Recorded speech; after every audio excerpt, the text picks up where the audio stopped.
Actual performance ए और B के दरमियान आपस में तय हुआ था, ए ने, इसको खत्म करना पड़ेगा, ये आम नहीं है, ये खास है, ये ऑरेंज है, ये लेंगे, मैंने ऑरेंज बना दिया, बचत हो गई। तो ए ने बी को ऑरेंजेस दिए, बी ने 100 रुपए दिए, ए ने बी का शुक्रिया बोला, बी ने ए का शुक्रिया बोला, कहानी खत्म। जरूरी थोड़ी कि कॉन्ट्रैक्ट शुरू हुआ तो हमेशा कोई मसला ही हो, भाई खत्म यूं भी हो सकता है कि वो एग्जीक्यूट हो गया। तो अगर एक एक्चुअल परफॉर्मेंस हो जाए तो भी कॉन्ट्रैक्ट खत्म हो जाता है। कभी कभी एक्चुअल नहीं, अटेम्प्टेड परफॉर्मेंस होती है। अटेम्प्टेड परफॉर्मेंस के लिए वर्ड टेंडर इस्तेमाल होता है, इसके ऊपर चैप्टर 5 में बड़ी लंबी चौड़ी डिस्कशन है कि अटेम्प्टेड परफॉर्मेंस क्या है, कब एक्सेप्ट होगी, कब नहीं होगी। अगर एक बंदे ने दूसरे से कहा कि मैं अटेम्प्ट करने लगा हूं, ए ने बी से कहा मैं तुम्हारे पास ऑरेंजेस लेके आने लगा हूं, बी ने कहा नहीं नहीं रुक जाओ रहने दो, अब ए आज़ाद हो गया, अब ए को ऑरेंजेस देने की कोई ज़रूरत नहीं है। ए डायरेक्टली अदालत में जाएगा, कहेगा जी मैं अपना हिस्से का काम करने लगा था, दूसरे ने मुझे मना कर दिया, मुझे इतना नुकसान हुआ है, मेरा नुकसान पूरा कर दिया जाए। नॉर्मल रूल ये है कि आप ऑरेंजेस सप्लाई करते, पैसे के इंतजार करते, पैसे ना देता, अदालत जाते कि पैसे रिकवर करें और नुकसान रिकवर करें। इस वक्त ऑरेंजेस दिए बगैर आप कंपनसेशन का दावा कर देंगे। तो अटेम्प्टेड परफॉर्मेंस ये है कि आपने अटेम्प्ट करने की कोशिश की और दूसरे ने आपको रोक दिया, इस चीज को हम कहते हैं टेंडर। तो टेंडर का मतलब है attempted performance. Attempted performance is equal to actual performance. अब आप दोबारा बाउंड नहीं होंगे कि आप परफॉर्म करें, आप अपनी जिम्मेदारी से आजाद हो गए। अब आप चाहें तो आप दूसरी पार्टी पे केस कर सकते हैं, without doing your part of the service आप दूसरे के ऊपर केस कर सकते हैं अगर अटेम्प्टेड परफॉर्मेंस वैलिड हो। अब टेंडर के कुछ रूल्स हैं, कब हम कहेंगे कि टेंडर वैलिड था, यानी कि कब मैं कहूंगा कि उस बंदे ने जो परफॉर्मेंस देने का जो ऑफर दी थी कि हाँ भाई मैं परफॉर्म करने लगा हूं, कब हम मानेंगे कि हाँ भाई वो एक वैलिड जेन्युइन चीज थी। नंबर 1, जब वो अनकंडीशनल हो, कोई शर्त ना हो। ए अगर बी से कहे कि देखो अगर बारिश हो गई तो मैं तुम्हारे पास आम लेके आऊंगा वरना नहीं आऊंगा, तो ये टेंडर नहीं है। टेंडर अनकंडीशनल होना चाहिए, मैं तुम्हारे पास आम लेके आ रहा हूं। ये भी नहीं होना चाहिए कि अगर मेरा मूड बहुत अच्छा हुआ तो मैं शायद आम लेके आ जाऊं, मूड अच्छा ना हुआ तो आम लेके ना आऊं और बाद में अदालत में कहे कि मैंने तो टेंडर दिया था। टेंडर अनकंडीशनल होना चाहिए, टर्म्स ऑफ कॉन्ट्रैक्ट के मुताबिक होना चाहिए, इसमें कोई एडिशनल शर्त नहीं होनी चाहिए। टेंडर प्रॉपर टाइम पे होना चाहिए। रात 3 बजे एक बंदे को कॉल करके कहा मैं आम ले आऊं, उसने कहा नहीं भाई इस टाइम पे लोग आम नहीं लेके आते, आपने लेके आना है अच्छे ख्वाब लेके आ जाए मेरे पास, अच्छे ख्यालात लेके आ जाए मेरे पास, अच्छे सोच लेके आ जाए मेरे पास, लेकिन मतलब रात 3 बजे आम कोई सप्लाई नहीं करता, आपको गलतफहमी हुई है। और ऐसे में अगले दिन वो अदालत में केस कर देगी जी मैं तो ए को आम देना चाहता था, ए ने मुझे इनकार, बी ने इनकार कर दिया। अब रात 3 बजे अगर आम देने की कोशिश करेगा तो जाहिर है अगला बंदा आवाजार होकर कहेगा यार इस वक्त तो मत आओ। तो टेंडर को टेंडर तब कहेंगे जब वो प्रॉपर टाइम पे। अब ये प्रॉपर टाइम क्या होता है? स्टिपुलेटेड टाइम, जो टाइम डिफाइन हुआ है वह, और अगर कोई टाइम नहीं डिफाइन हुआ आपस में तो फिर कम से कम बिजनेस आवर्स के दौरान आए ना, वो जब कारोबारी मामला चल रहे होते हैं।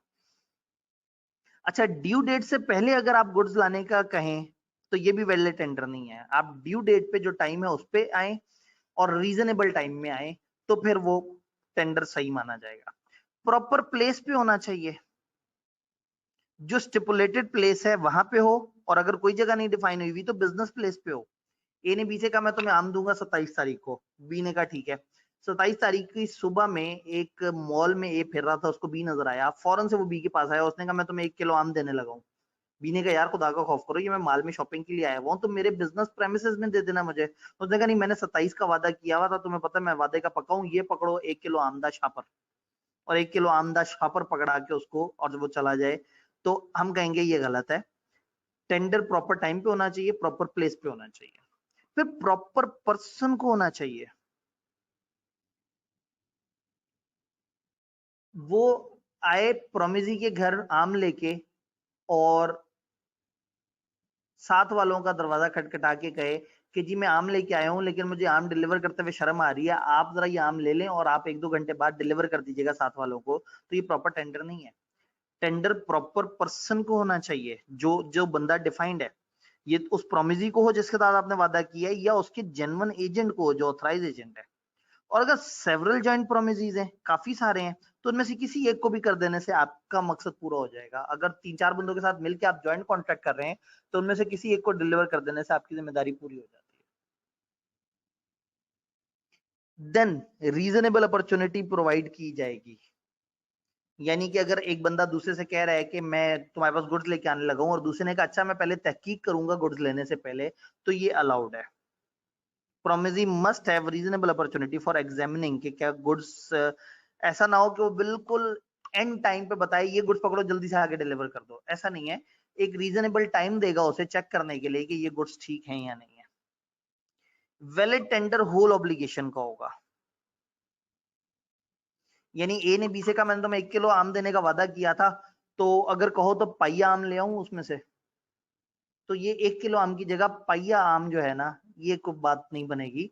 पूरी अमाउंट जितनी है, हाँ अगर वो कहे कि यार 1 किलो नहीं है मेरे पास, कोई 950 ग्राम है, 970 ग्राम है, 960 ग्राम है, तो कहेगा अच्छा चलो यार ले आओ, बाकी देखी जाएगी, जो भी है मामला उसको तय कर लेंगे।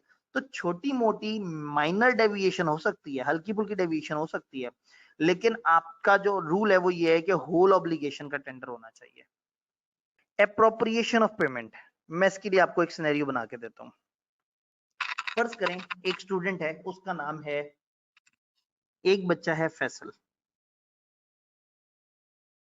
फैसल ने कॉलेज से कहा कि मैंने आपके पास सब्जेक्ट पढ़ने हैं 3। फैसल भाई ने 22 सितंबर को फैसल भाई ने एडमिशन लिया ऑडिट में। फिर जब क्लासें शुरू हुई तो इन्हें एहसास हुआ कि यार ऑडिट का टीचर तो बड़ा जबरदस्त, बहुत बड़ा कमाल पढ़ा रहा है, मजा आ गया, जबरदस्त। तो उन्हें कॉलेज से पूछा टीचर कुछ और पढ़ाता है, उन्होंने कहा ये बीएम भी पढ़ाता है। अच्छा, 27 सितंबर को फैसल भाई ने बीएम में भी एडमिशन ले लिया। ऑडिट की फीस थी फर्ज करें 20,000, बीएम की फीस थी फर्ज करें 20,000, और फिर ऐसे में 1 अक्टूबर को उन्होंने डिसाइड किया कि यार इस कॉलेज में अगर एक टीचर इतना अच्छा पढ़ाता है तो बाकी भी अच्छे पढ़ाते होंगे, तो इन्होंने टैक्स में भी एडमिशन ले लिया 20,000। अब सिनेरियो बड़ा मजेदार है। 22 सितंबर को ऑडिट में एडमिशन लिया है, 27 सितंबर को बीएम में एडमिशन लिया और 1 अक्टूबर को टैक्स में एडमिशन लिया है। तीनों की फीस है 20,000। ऑल्दो अगर आप इकट्ठे पेपर लें तो आपको डिस्काउंट मिलता है, लेकिन फिलहाल इस वक्त for the purpose of clarity, Faisal भाई ने 5 अक्टूबर को एक पेमेंट की। वो पेमेंट थी 30,000 की। मेरा सवाल ये है कि ये जो 30,000 की पेमेंट की है फैसल भाई ने, ये किस चीज को चार्ज होगी? क्या 22 सितंबर की ऑडिट को, क्या 27 सितंबर की बीएम को, क्या 1 अक्टूबर के टैक्स को, या इसमें से 10-10 हजार तीनों में डिवाइड कर दूं, या जो पहले आया है पहले उसकी पेमेंट कर दूं, जो बाद में आया उसकी पेमेंट कर लें? क्या जहन, आपके जहन में क्या आइडियाज आते हैं?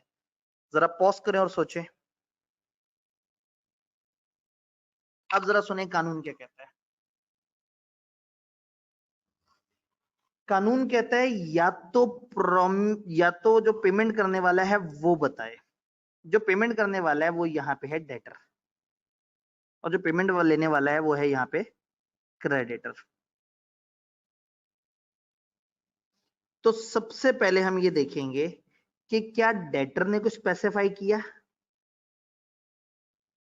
अगर फैसल भाई ये कह दें कि ये 30,000 में से 20,000 आप ऑडिट का निकाल लें और बाकी 10,000 टैक्स का निकाल लें, तो जैसे उन्होंने कह दिया फिर हम वैसे चलेंगे। तो या तो डेटर स्पेसिफाई करे, अगर नहीं तो सेकंड ऑप्शन क्या है, फिर क्रेडिटर अपनी मर्जी से देख ले। और क्रेडिटर की जब मर्जी आएगी तो हो सकता है कि वो कोई पुरानी पेमेंट भी रिकवर कर ले। वो फैसल भाई का पिछला 5,000 का पेबल एक निकाल के बैठे हुए हो और वो पहले 5,000 पिछला वाला अपना रिकवर कर ले और बाद में अगले वालों की तरफ आए।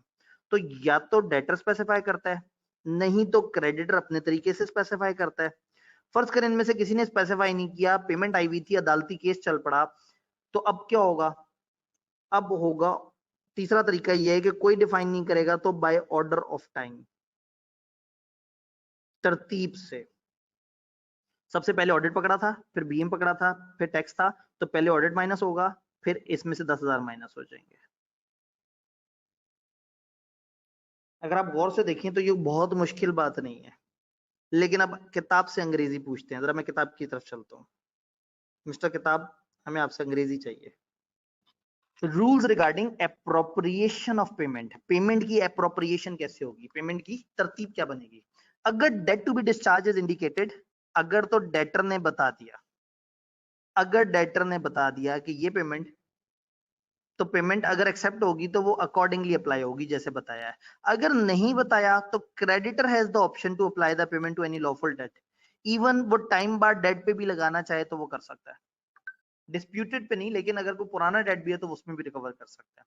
और neither party makes an appropriation, दोनों में से कोई भी नहीं बताता, तो payment shall be applied in discharge in order of time, चाहे टाइम बार्ड है या नहीं है, जिस तरतीब में ट्रांजैक्शन हुई है उसी तरतीब से पेमेंट हो। फिर एक रूल ये है कि अगर एक वक्त में प्रिंसिपल भी ड्यू हो और मार्कअप भी ड्यू हो, तो मार्कअप पहले सेटल होगा बाद में प्रिंसिपल। यानी कि अगर एक बंदे ने एक लोन लिया हुआ है, वो ₹1,00,000 का लोन है, उस ₹1,00,000 के लोन पे 10,000 मार्कअप भी बना हुआ है, इस बंदे ने पेमेंट कर दी 20,000 की, तो 10,000 पहले मार्कअप माइनस होगा, फिर प्रिंसिपल में से 10,000 माइनस होगा, तो अब रिमेनिंग प्रिंसिपल बच जाएगा 90,000। यानी कि अगर पेमेंट हो तो पहले मार्कअप साफ होता है, बाद में प्रिंसिपल, यानी ये तरतीब लोन हमें बताई भी है। तो ये कॉन्सेप्ट है एप्रोप्रिएशन ऑफ पेमेंट। सेकंड वाले में क्रेडिटर की अपनी मर्जी है, जो मर्जी तरतीब रखे, तो हो सकता है, देखिए मैं अपनी एग्जांपल पे आता हूं। अगर क्रेडिटर की मर्जी हो ना, तो क्रेडिटर बड़ा चालाक है, उसे पता है कि ऑडिट में तो बच्चा कायम रहेगा, लेकिन बीएम और टैक्स जरा हल्के सब्जेक्ट हैं, तो हो सकता है इनमें से एक आध सब्जेक्ट पढ़ते हुए बच्चा कहे ये मैं सेल्फ पे पढ़ लूंगा। तो क्रेडिटर ने क्या किया, क्रेडिटर ने 20,000 खुद ही से ही ऑडिट में चार्ज कर लिया, और 5,000 बीएम में चार्ज कर लिया, और 5,000 टैक्स में चार्ज कर लिया। तो क्रेडिटर की मर्जी का तो ये मतलब हुआ कि क्रेडिटर पे जिस मर्जी तरतीब से करना चाहे कर ले, या वो और सियाना हो, वो कहीं काम करता हूँ मैं, आपने जो पैसे दिए थे ये 15,000 हमारे पास बीएम के आ गए, 15,000 टैक्स के आ गए, उसे पता है बीएम और टैक्स में छोड़ने लगेगा बच्चा, तो कहेंगे जी आपके तो 15,000 आए हुए हैं। बच्चा कहेगा मैंने तो आपको 30,000 जमा कराए थे। कहेंगे हाँ हाँ, तो आपने इन 2 के जमा कराए थे ना, बीएम और टैक्स के, आपने नहीं बताया था तो हमने सॉफ्टवेयर में ऐड कर दिया। उन्हें पता बच्चे ने ऑडिट तो छोड़ के जाना नहीं है, ये बड़ा पेपर है, अहम पेपर है। तो क्रेडिटर के ऊपर बात छोड़ेंगे तो क्रेडिटर बड़ा चालाक है, क्रेडिटर पर अपनी पसंद की तरतीब बनाएगा। तो डेटर या तो खुद बताएगा तरतीब, वो नहीं बताता तो क्रेडिटर अपनी पसंद की तरतीब रखेगा। और अगर इनमें से किसी भी पार्टी ने कोई भी तरतीब नहीं बनाई और मामला फर्ज करके अदालत में पहुंचा, तो अदालत कहेगी भाई जो ट्रांजैक्शन पहले हुई थी वो पहले सेटल होगी। तो अगर कोई भी पार्टी अप्रोप्रिएशन नहीं करती तो फिर जो ऑर्डर ऑफ टाइम है वो फॉलो होगा। जिसको एग्रीमेंट कहा किताब ने, मैं उसे म्यूचुअल एग्रीमेंट कह रहा हूँ। म्यूचुअल एग्रीमेंट में 5 वर्ड्स हैं, rescission, novation, alteration, remission, waiver. इनके हम 3 ग्रुप बनाएंगे। रिसेशन को अलग से देखेंगे, नोवेशन अल्ट्रेशन को इकट्ठे देखेंगे, रेमिशन और वेवर को इकट्ठे देखेंगे। मिलते जुलते वर्ड्स हैं। दोनों पार्टीज बाहमी मुशावरत से कॉन्ट्रैक्ट को खत्म कर सकते हैं। अगर ए और बी ने बाहमी मुशावरत से कॉन्ट्रैक्ट शुरू किया था, ये मेरी ऑफर है, ये मेरी एक्सेप्टेंस है, लो जी कॉन्ट्रैक्ट शुरू हो गया। एक टाइम आया, ए को नजर आया कि मैं बी को ऑरेंज सप्लाई नहीं कर सकूंगा, वो बी के पास गया, उसने कहा मैं नहीं सप्लाई कर सकूंगा, तुम नाराज तो नहीं होगे, पेनल्टी तो नहीं डालोगे? उसने कहा शुक्र है तुमने मुझे कह दिया, मेरे पास भी पैसे नहीं हो रहे थे, चलो एक काम करते हैं, जैसे बैठ के कॉन्ट्रैक्ट लिखा था वैसे ही बैठ के लिख देते हैं, कॉन्ट्रैक्ट खत्म। तो अगर दोनों पार्टीज बाहमी मुशावरत से खुद ही कॉन्ट्रैक्ट खत्म कर दें तो इसका मतलब है कॉन्ट्रैक्ट रिस्काइंड हो गया, कैंसिल हो गया। तो इसलिए ये म्यूचुअल एग्रीमेंट है। तो वो पार्टी जिन्होंने कॉन्ट्रैक्ट स्टार्ट किया था वो बाहमी रजामंदी से कॉन्ट्रैक्ट को खत्म भी कर सकते हैं। फिर कॉन्सेप्ट आता है नोवेशन और अल्ट्रेशन का। एक ओरिजिनल कॉन्ट्रैक्ट में अगर कोई चेंज आ जाए तो उसको हम कहते हैं नोवेशन। एक ओरिजिनल कॉन्ट्रैक्ट को अगर बदल दिया जाए तो उसको हम कहते हैं अल्ट्रेशन। बट बाहमी रजामंदी जरूरी है, म्यूचुअल एग्रीमेंट ऊपर चल रहा है। म्यूचुअल एग्रीमेंट, ए ने बी से कहा था कि मैं आपको जो है वो 100 रुपीज के अगेंस्ट, फर्ज करें इस दफा उसने कह दिया था मैं मैंगो सप्लाई करूंगा। बाद में इन्होंने आपस में बैठ के ये तय कर लिया है कि मैंगो छोड़ो ऑरेंजेस सप्लाई कर दो, तो मैंगो की जगह ले ली ऑरेंजेस ने। या फर्ज करें ए ने बी से कहा मैंने जो आपको मैंगो सप्लाई करने थे, बात यह है कि आदि साहब ने एग्जांपल ही चेंज कर दिया, मेरे पास ऑरेंजेस होते हैं, तो मैंगो आप पुराने ए से पकड़ें, मैं काम करता हूं, मैं आपकी पुराने ए से मुलाकात करा देता हूं, मेरा कॉन्ट्रैक्ट उसके कॉन्ट्रैक्ट से रिप्लेस कर दे। तो अगर एक बंदा अपने कॉन्ट्रैक्ट को बदल दे किसी और कॉन्ट्रैक्ट से तो इनोवेशन बन जाती है। तो एक ओरिजिनल कॉन्ट्रैक्ट रिप्लेस हो जाता है एक न्यू वन कॉन्ट्रैक्ट से, ओरिजिनल वाला खत्म हो जाता है और नया वाला सामने आ जाता है। इसको हम कहते हैं इनोवेशन। अल्ट्रेशन इससे मिलती जुलती चीज़ है जिसमें एक एग्जिस्टिंग कॉन्ट्रैक्ट पकड़ते हैं, उसके अंदर गिची मिची की, चेंज किया, नई चीज़ लिखी, साइन किया और उस नई टर्म्स पे आ गए। तो नोवेशन और अल्ट्रेशन हैं मिलते जुलते। नोवेशन में एक एग्जिस्टिंग को रिप्लेस कर दिया एक नए कागज से, अल्ट्रेशन में एग्जिस्टिंग के ही कागज के ऊपर चेंज कर दिया। ये ऐसे ही है जैसे एक बच्चा जो है उसने कॉलेज में लॉ में एडमिशन लिया था, वो आया और उसने कहा जी ये नया फॉर्म पकड़ें, लॉ का नहीं बीएम का है, ये मेरा फॉर्म वैलिड है, पिछला वाला फारिग कर दें, तो ये नोवेशन है। और अगर वो पिछले वाले ही फॉर्म में से लॉ को चेंज करके बीएम लिख दे और कॉलेज और वो लोग साइन कर दें, तो ये ऑटोमेटिकली अल्ट्रेशन बन जाएगा। दोनों का मतलब एक जैसा है। नोवेशन में एक न्यू कॉन्ट्रैक्ट पुराने को रिप्लेस कर देता है। कभी कभी इसमें पार्टी भी चेंज हो सकती है, जैसे उसने कहा ना कि आप पुराने वाले ए से आम ले लें क्योंकि मेरे पास तो अब ऑरेंजेस होते हैं। तो कहने का मतलब ये हुआ कि अगर आप एक पुराने कॉन्ट्रैक्ट को नए कॉन्ट्रैक्ट से रिप्लेस कर दें तो ये इनोवेशन है, पुराने कॉन्ट्रैक्ट में तरमीम करके उसी कागज़ को चला दें तो ये अल्ट्रेशन है। सिर्फ थोड़ा सा फ़र्क है, सिर्फ थोड़ा सा नोयत का फ़र्क है, दोनों का इफेक्ट सेम है। इसी तरह से रिमिशन और वेवर, ये दोनों बहन भाई हैं। ए ने बी से कहा था कि 100 रुपये तुम मुझे देना और मैं तुम्हें 1 kg ऑरेंजेस दूंगा।